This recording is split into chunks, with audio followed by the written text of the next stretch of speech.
So for today's video is, I'm so excited. Matagal ko na tong kinikrave. Famous laswa or linapuhan. I feel like kung walang ganito yung gulay ko, hindi siya yung kompleto. Yes! And finally, nakakita na ako ng mabibilhan. Ito kasi sa gulay is maraming slimy things. Kasi I feel like wina-wash out niya yung mga toxins sa katawan ko. So, bumili rin ako ng maraming okra. Then, so detox talaga tayo for today's video. And to give you an idea as well that dito is usually yung day off mo will be more on cooking, cleaning, and stuffs like that. And if you really want to relax and recharge and do anything like that, you really need to book a holiday or kailangan talaga mag-file ng annual leave mo so that you will have like a longer pahinga or bakasyon. Pero for your day off, it's most likely just the usual day off. Usually, if you are in the hospitality side or nasa hospitality ka, there are times na weekdays, mayroon kang day off na isa, and then the other one is like weekends, ganun. So, hindi siya magkasabay na off. So, iba-ibang day siya. Depende talaga sa tinatawag nilang roster. So, roster yun yung schedule per weeks or per fortnight na binibigay ng workplace nyo. Pero, you can tell your manager or your immediate supervisor your availability para hindi ka nila ma-roster sa ganong day. Kasi in here, they are used that there are a lot of students, part-timer students, or sometimes kahit nga they are eligible to work full-time is nagpa-part-time sila because like they have a lot of reasons behind it. Ibibigay niya lang yung roster kung saan ka available. So this one really depends on the employer. This one really depends on how busy your workplace is. But usually, ganun yung process. Hopefully, kita niyo na ako. Ang hirap mag-adjust ng camera, lalo na hindi ko ma-adjust yung lens ko. Fix lang talaga siyang ganun. And yes, mag-prepare lang ako ng mga bulay na gagamitin ko.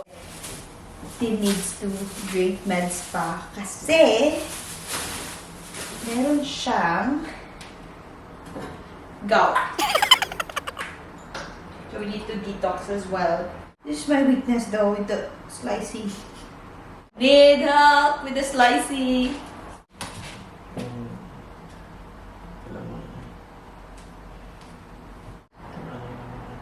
Ni, may mabli. Tigang.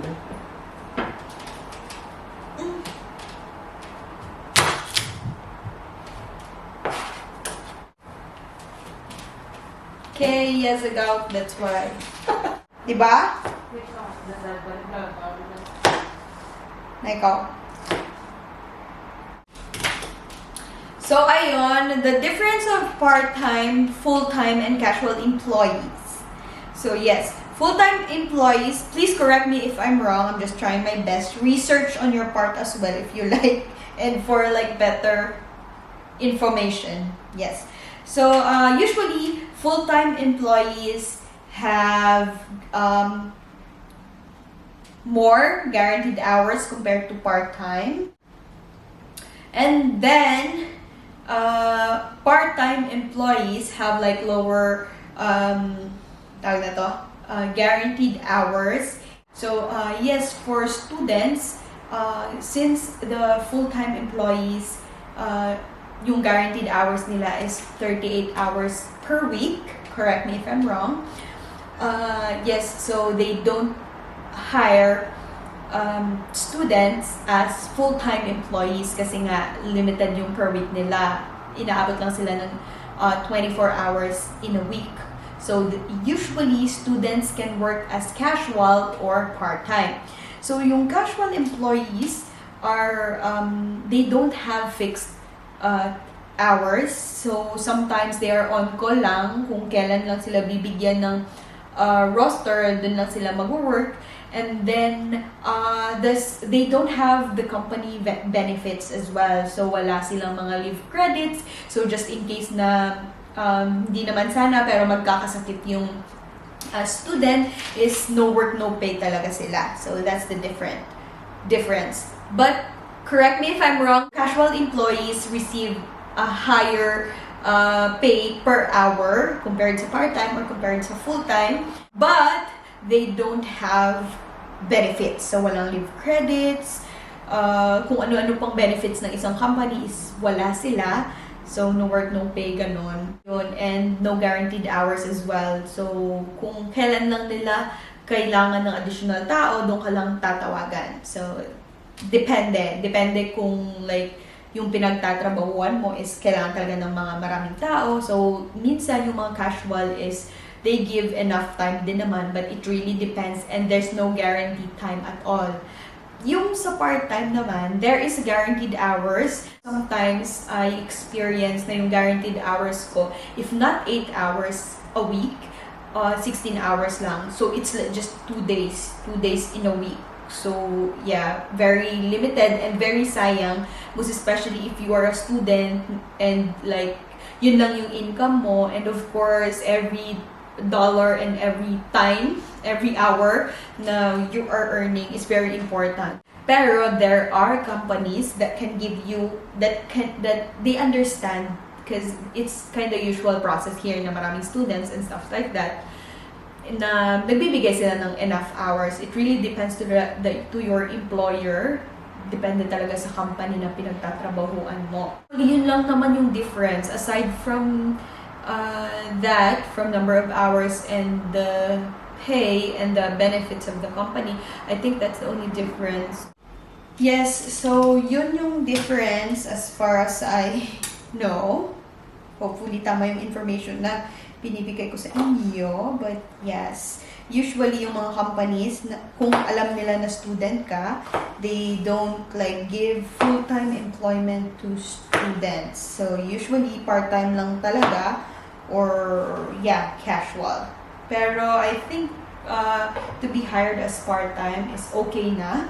Kasi of course the leave credits and everything, you can have like that benefits compared to wala talaga. Kasi ang hirap if no work, no pay ka and sometimes hindi mo talaga maiiwasan is magkakasakit ka. So sayang naman yung kikitain, di ba? That's the reality of life here in abroad. Yes. Pero good thing if you apply for student visa is meron naman siyang insurance that can cover like all your medical needs or yeah, that can cover your just in case magkasakit ganun. But yan, sayang kasi if meron kang leave credits, of course, aside from covered yung medical something mo for from your insurance is at least paid ka pa rin ng sahod mo. And of course, if you wanna go to bakasyon, at least you have a paid annual leave, diba? So, sayang naman. At least habang nagbabakasyon ka, at least paid ka pa rin on a regular basis compare sa wala talaga. So, nag-out po tayo ngayon. Too much of unhealthy stuffs na. So, healthy living na muna tayo ngayon. We're gonna change our lifestyle.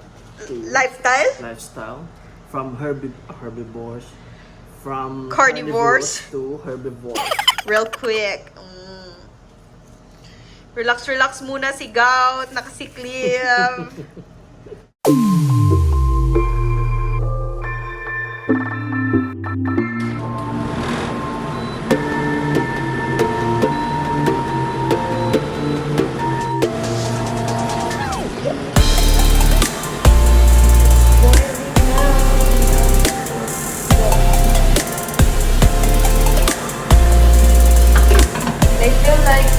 Dadagdagan ko yung water. So, let's put the gulay.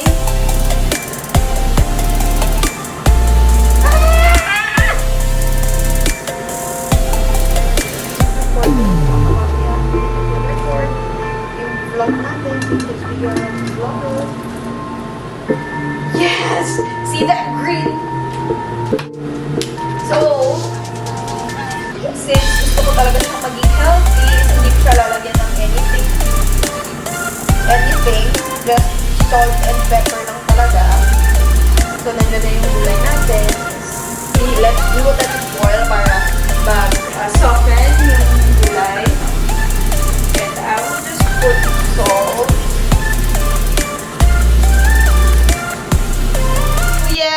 lesson learned for today's video.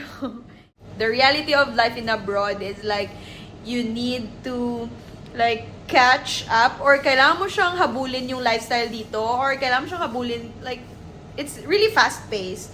So you need to like go with that pace as well. So minsan nakakalimutan na natin kumain ng healthy.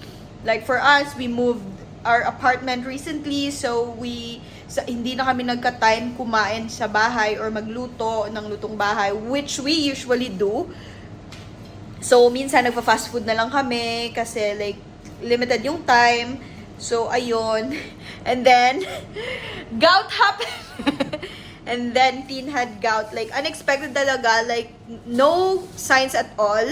It's like sumakit lang talaga siya and nag-swell na siya, and like we went to GP, and then yun, gout daw. So we need to eat more healthy and watch out for your health talaga always, not just like living the busy life. It's important na yun, kumain ka din ng healthy once in a while. Kaya yeah, ngayon magdi-detox kami muna ng katawan namin, which we really need. I feel like we really need it, most especially na nagagout na si Tien. So ayun.